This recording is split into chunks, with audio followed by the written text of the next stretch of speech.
안녕하십니까. 통합신고의 삐용삐용을 발표할 홍수진, 문진희, 신채원, 현태환입니다.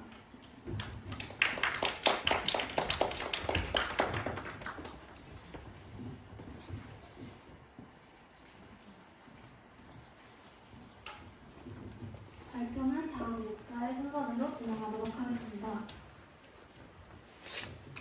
현대 사회에서는 급격한 고령화와 1인 가구의 증가로 인해 사회적 취약계층의 안전 문제가 심각해지고 있습니다.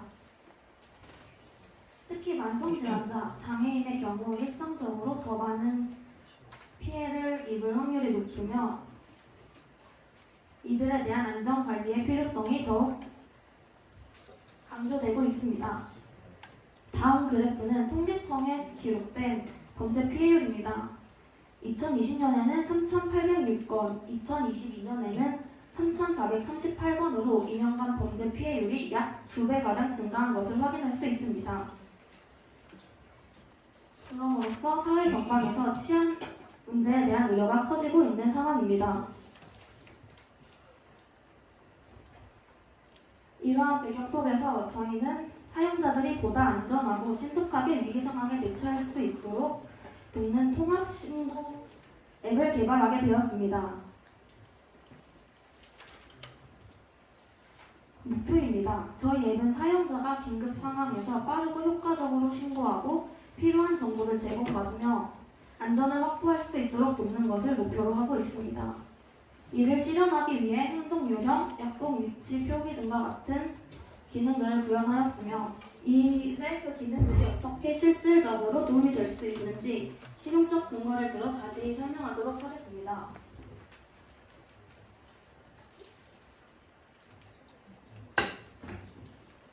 첫 번째 행동 요령은 긴급 상황 전후의 행동 요령과 대처 방법을 제공함으로써 사용자가 미리 행동 요령을 알고 실제 상황이 닥쳤을 때 빠르게 대처할 수 있도록 돕습니다. 응급, 범죄, 화재 카테고리를 선택하여 상황에 맞는 단계별 대처를 알 수 있으며 이 기능을 통해 사용자는 긴급 상황에서 보다 빠르고 정확하게 대처할 수 있습니다. 두 번째로 약국 위치 제공입니다. 긴급 상황에서 약이 필요할 때 앱을 이용해 사용자의 위치를 기반으로 가장 가까운 약국을 표시해주는 기능입니다. 여러 위치 기반 서비스가 일상에서 효과적으로 사용되고 있으며 특히 응급 상황에서의 빠른 약국 찾기는 이미 많은 사례에서 응급치료의 효율을 높이고 있고 생명을 구하는 데 도움이 됐다는 사례가 있습니다. 세 번째 상담 연결 기능을 통해 폭력 예방재단, 보호센터, 상담센터 등에 쉽게 접근할 수 있도록 돕습니다. 사용자는 도움이 필요한 상황에 처했을 때 해당 기능을 이용하여 빠르고 직접적으로 도움을 받을 수 있습니다. 네 번째 간편 신고 기능을 통해 사용자는 긴급 상황에서 전화 통화가 어려울 경우 문자 신고를 이용해 빠르게 신고할 수 있습니다. 실제로 이미 여러 국가에서 문자 신고 기능을 효과적으로 운영하고 있으며 특히 청각장애인 등 음성통화가 어려운 경우 유용하게 사용할 수 있다는 연구 결과 또한 존재합니다. 마지막으로 위험한 상황에서의 가짜 전화 기능입니다. 사용자가 위협이나 불안감을 느끼는 상황에서 가짜 전화 기능을 이용해 범죄 발생 상황을 예방할 수 있습니다. 경찰이나 구조대에 신고하기 애매한 상황에서 사용자는 해당 기능을 이용해 심리적 안정을 얻을 수 있게 됩니다. 시스템 구성도에 대해 설명드리겠습니다. 앱은 코틀린과 안드로이드 스튜디오를 사용해 개발되었으며 공공 데이터 포털에서 제공되는 약국 위치 데이터를 활용해 네이버 API로 지도에 표시했습니다. 백엔드는 파이썬 기반의 테스트 API로 구축하였고 서버는 아마존 EC2에서 호스팅했습니다. 전화번호 인증은 파이어베이스를 이용하였고 MySQL 데이터베이스로 다양한 정보를 제공하고 관리하고 있습니다.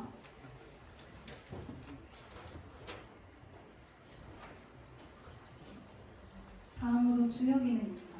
이 앱은 범죄, 응급, 화재 상황에서 간단한 신고 텍스트로 빠르게 신고가 가능하며 신고 내역과 처리 현황을 확인할 수 있습니다. 두 번째는 가짜 전화 기능입니다. 가짜 전화는 사용자가 위험한 상황에 처했을 때 핸드폰에 전화가 오는 것처럼 표시하여 위험한 상황을 빠져나갈 수 있게끔 돕습니다. 사용자가 마이페이지에서 보호자 정보를 입력하면 가짜 전화 화면에 자동으로 연동이 되어 이렇게 엄마처럼 표시가 나타나고 기본 정보로 입력하지 않으면 기본 정보로 표시됩니다. 세 번째는 상담 연결입니다. 사용자는 아동, 청소년 등 다양한 상담센터를 확인할 수 있고 원하는 센터 버튼을 누르면 자동으로 전화 앱으로 넘어가 이렇게 전화번호가 표시됩니다. 네 번째는 행동 요령입니다. 사용자가 위험 상황이 발생하기 전에 미리 대처법을 숙지할 수 있도록 돕습니다. 구급, 범죄, 화재 카테고리로 대처법을 제공합니다. 마지막으로는 약국 찾기와 운영 정보입니다. 사용자는 현재 위치에서 5km 내에 위치한 약국 위치를 확인할 수 있고 운영 중인 약국과 닫힌 약국을 구분하여 지도에 표시하였습니다. 기대 효과로는 통합신고 앱은 긴급 상황에서 빠른 대응을 통해 생명과 안전을 보호하는 중요한 역할을 하며 앱을 사용하면 신고 과정이 간소화되어 응급 상황에서 대응이 빠르고 효율적으로 이루어질 수 있습니다. 저희가 이 앱을 개발하면서 몇 가지 문제점이 발생했었는데 첫 번째는 전화번호 인증을 할 때 자꾸 로봇 확인 화면이 나와서 그거를 해결하는데 좀 어려움을 겪었습니다. 두 번째는 가짜 전화 기능이었는데 이거는 좀 자료가 충분하지 않아서 이 기능을 구현해내는데 좀 어려움을 겪었고 세 번째는 약국 위치 표시입니다. 계속 반복되는 오류로 지도에 위치가 제대로 표시가 되지 않아서 이것도 해결하는데 좀 어려움을 겪었습니다. 그리고 저희 향후 계획입니다. 사용자 정보 위젯을 설정하여 굳이 앱에 들어가지 않아도 사용자 정보가 잠금 화면에 표시되게끔 할 예정이고 5초 녹음 신고 기능을 추가하여 긴급 상황에 짧은 녹음 후 바로 신고할 수 있게끔 할 예정입니다. 그리고 관리자 웹을 개발하여 신고 내역과 처리 현황을 관리할 예정입니다. 그리고 행동 요령을 세분화하여 긴급 상황에 맞는 행동 요령을 더 추가할 계획입니다. 그리고 저희 참여 구성원의 역할인데 이거는 이초리에 동의했습니다. 그리고 저희 추진 일정으로는 1에서 4주차까지는 프로젝트 기획 및 설계, 4에서 9주차까지는 UI 프로토타입 제작, 6에서 9주차까지는 DB 구축과 API 작성을 하였고 7에서 13주차까지는 프론트엔드와 백엔드를 개발하였고 12에서 15주차까지는 테스트 및 개선을 하였습니다. 저희 참고 문헌은 안드로이드 스튜디오와 네이버 API, 패스트 API 검색 문서를 활용하였고 챗 GPT 소명 112 신고, 119 신고를 참고하여 앱을 개발하였습니다. 이제 시연하도록 하겠습니다.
앱에 들어가면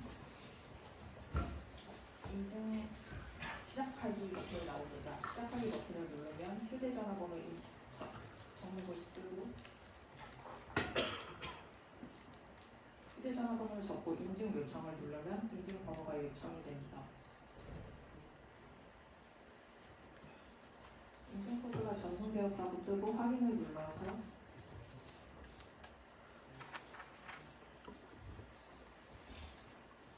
휴대폰으로 온 인증코드를 적고 나면 전화번호 인증 성공이라는 메시지가 뜹니다.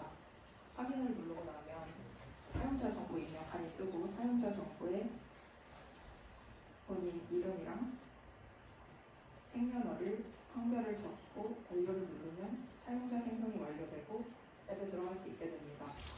위치 정보를 액세스하고 그러면 앱에 들어오게 됩니다. 첫 번째로 간편 신고를 보겠습니다. 범죄 상황에서 자주 하는 신고로 신고 텍스트가 있고 여기서 신고하고 싶은 내용을 선택한 후 재난 위치는 기본적으로 뜨게 됩니다. 신고하기를 누르면 신고가 정상적으로 접수되었다는 텍스트가 뜨고 확인을 누르면 신고가 완료되게 됩니다. 신고 내역으로 들어가면 제가 지금까지 했던 신고들이 뜨고 신고들을 확인할 수 있습니다. 다음으로 행동요령입니다. 행동요령에 들어가면 구급, 범죄, 화재의 행동요령이 뜨고 하나의 행동요령에 들어가면 링크가 떠서 그 안에 행동요령을 볼 수 있게 됩니다.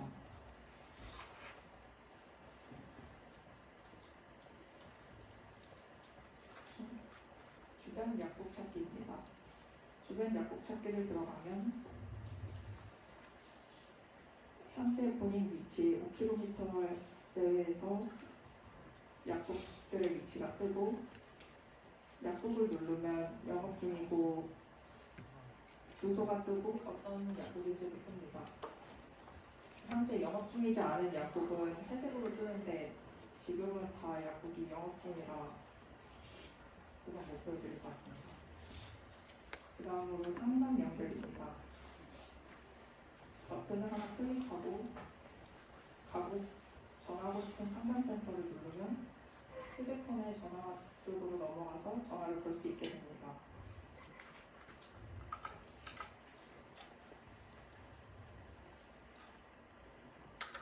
그리고 사용자 정보에 들어가서 수정하고 싶은 사용자 정보가 있으면 사용자 정보를 수정하고 수정하기 버튼을 누르면 수정이 완료되었다고 뜹니다. 그 다음은 가짜 전화입니다. 가짜 전화 버튼을 누르면 가짜 전화가 뜨고 받을 수 있습니다. 감정번호는 기본으로 설정되어 있는 정보이고 정보를 바꾸고 싶으면 사용자 정보에 들어가서 보호자 정보에 바꾸고 싶은 이름을 입력합니다. 하고 수정하기 버튼을 눌러서 수정을 완료한 후 다시 가짜 전화를 들어보면 본인이 수정한 번호로 전화가 걸려오게 됩니다. 그 다음은 포르라기입니다. 포르라기 버튼을 누르면 포르라기가 울리게 되고 다시 누르면 포르라기가 끊기게 됩니다. 이것으로 시험을 마치겠습니다.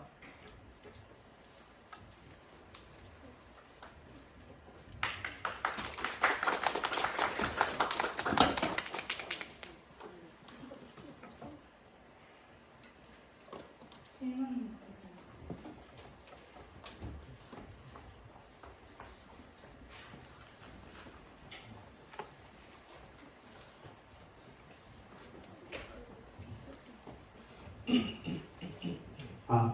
네, 전반적으로 완성도 높게 잘 봤습니다. 그 앱 구성부 그러니까 그 시스템 구성부 좀 보여줄 수 있나요? 그 PPT 시스템 개요.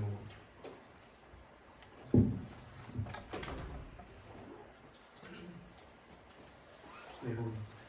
그 그 지금 서버 사이드로 파이어베이스를 채택하셨는데 위쪽에는 아마존 EC2가 있는데 EC2의 목적은 따로 적혀 있지 않아서 굳이 이렇게 구성하신 이유가 궁금해서요. 어차피 파이어베이스 사용하신다면 파이어베이스에 있는 파일 스토어 상관없을 텐데 왜 EC2를 따로 구성을 하셨는지 그래서 아니면 EC2 안에 파이어베이스를 구성을 하신 건지.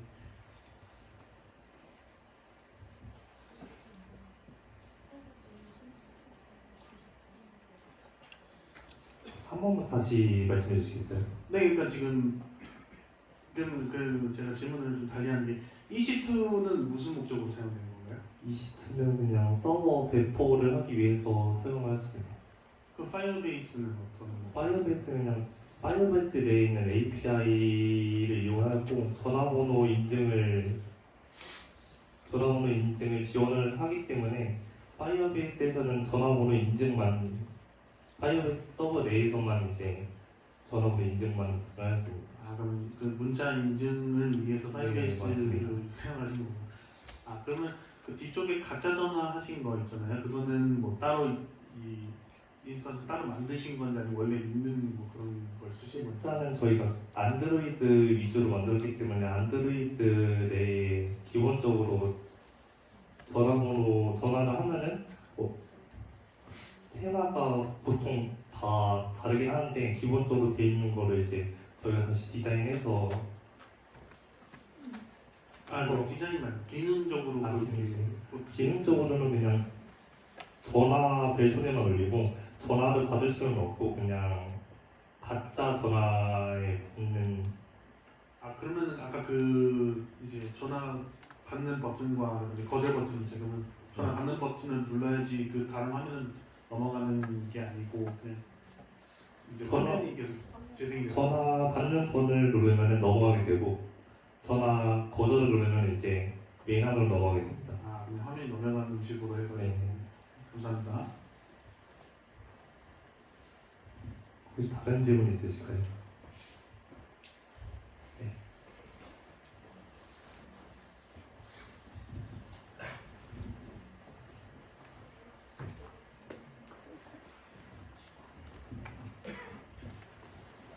네, 발표 잘 들었습니다. 그 가짜 전화가 올 때 이제 벨이 울리잖아요. 네, 그때 혹시 타이밍에 맞춰서 진짜 전화도 같이 오게 되면 어떻게 되나요? 그거는 아직 생각을 해보지 못했습니다. 네, 답변 감사드립니다.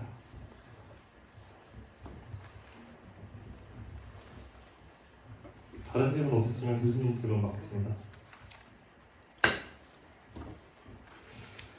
네, 일단은 발표 들었고 먼저 그 칭찬을 해주고 싶은 거는 저희 다른 팀에 비해서 이 발표 자료는 잘 만들었어요. 전체 구성이라든지 앞에 디자인적인 측면도 그렇고 전체적으로 설명할 때 전개 방식이라든지 이런 것들도 다른 팀보다는 좀 이해도가 높게 체계적으로 잘 만들어서 그런 부분은 조금 칭찬을 좀 해주고 싶어요. 싶고 조금 더 이제 조언을 한다면 지금 이 작품 같은 경우도 조금 더 이 목표에 보게 되면 조금 더 좀 눈에 띄는 아이디어가 그렇게 띄지가 않아서 뭐 행동 요령, 상단 연결 이런 거는 기존에 이제 등록을 해서 간단하게 할 수 있는 내용인 것 같고 저 간편 신고는 어디로 하게 돼요? 아까 신고해서 신고 내역 있잖아. 가짜 전화 기능이요? 아니 간편 신고. 간편 신고요? 아까 신고한다고 돼 있어. 뭘로 신고한다고? 저희가 아직 그 처리 시스템 앱을 구현하려고 했는데 아직 구현을 하지 못해서 그거는 추후에 계획으로 잡고 있습니다. 그러니까 그 부분도 신고한다고 돼서 신고 내용만 있는데 실제로 신고는 안 되는 거지. 더미로 돼 있는 것 같고 약국이 전용 시간 이런 거를 그냥 연동해서 갖고 온 거고, 그죠? 가짜 전화 뭐 아이디어 그거 하나 보이는 거고, 이것도 아직은 조금 좀 미완성이고 그죠?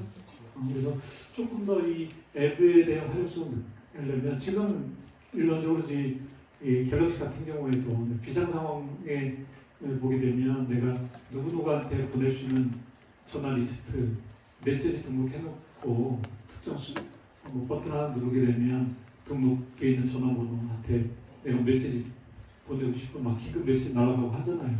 그런 거 혹시 뭐 기존에 다 있기 때문에 구현을 안 한 건지 아니면 기술적인 난이도가 그러서는 건지 어쨌든 이것만 갖고는 조금 전체적으로 구현은 다 완성도가 있긴 했지만 딱히 눈에 띄는 그런 아이디어가 좀 안 보여서 이거 지금 내년까지 할 작품인 거예요 그러면?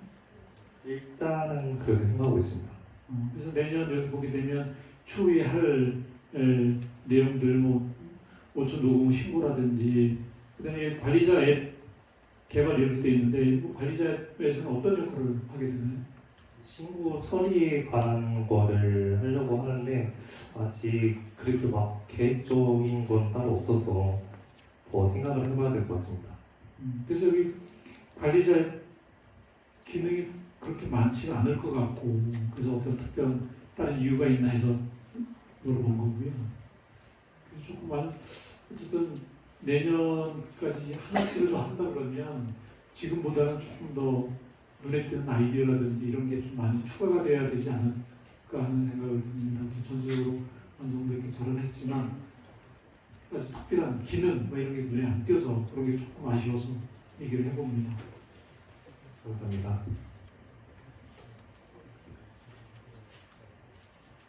네, 이어지는 내용입니다.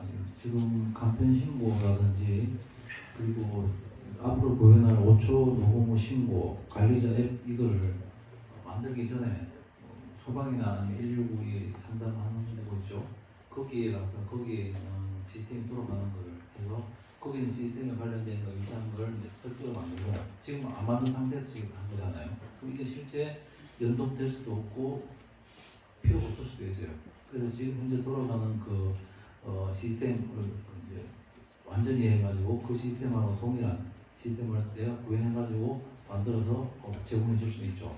그런 걸 좀 보완하고 그리고 미 교수님이 얘기하신 고기는 별로 어렵진 않은데 고기능도 한번 그죠? 다른 대로 내가 특정인에게 특정 문자를 지정해 놓으면 할 수 있도록 하는 것도 한번 구현해 보면 좋은 경험이 될 것 같습니다. 네, 이상입니다. 감사합니다. 질문 없으시면 저희 발표 마치겠습니다.